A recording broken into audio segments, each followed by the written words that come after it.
Eccoci alla Rocca di Monte Vitozzo, un punto di riferimento straordinario per la montagna di Sorano.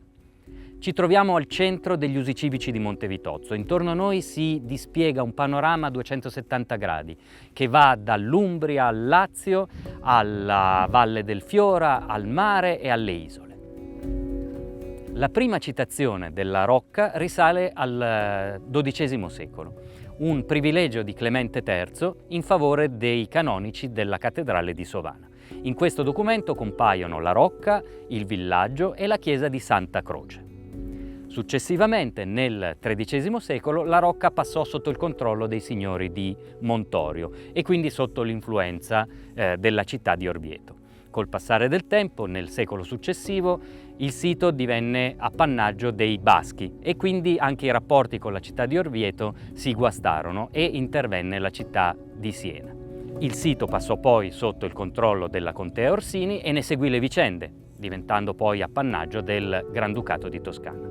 L'ultima citazione che abbiamo risale al XVII secolo sotto il controllo dei signori di Montauto.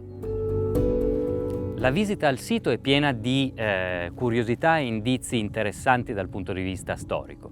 Sul lato orientale abbiamo la cava da cui ricavarono le pietre per realizzare la rocca. Ci sono anche tracce di fondamenta di strutture ulteriori. In più, dalle murature si possono leggere le due fasi di edificazione del sito. Praticamente la prima fase realizzata in materiale più omogeneo e disposto in modo più regolare e si può leggere all'interno della torre principale, e poi la successiva, risalente al XIII-XIV secolo, fase di ampliamento che è stata realizzata con materiale meno omogeneo e disposto con minore perizia.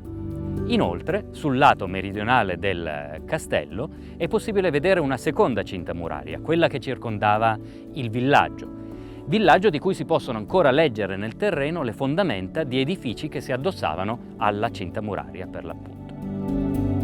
La Rocca di Monte Vitozzo, anche se sono ancora moltissimi gli interrogativi storici ed archeologici che meriterebbero un approfondimento di studio, è già così un punto di riferimento affascinante del territorio. Siamo all'interno di un'area naturale straordinaria, meravigliosa, dal punto di vista della flora, della fauna, ma anche dal punto di vista geologico. Quindi ci sono tutti i presupposti perché questo sito diventi il fulcro per una valorizzazione integrata di tutto il territorio.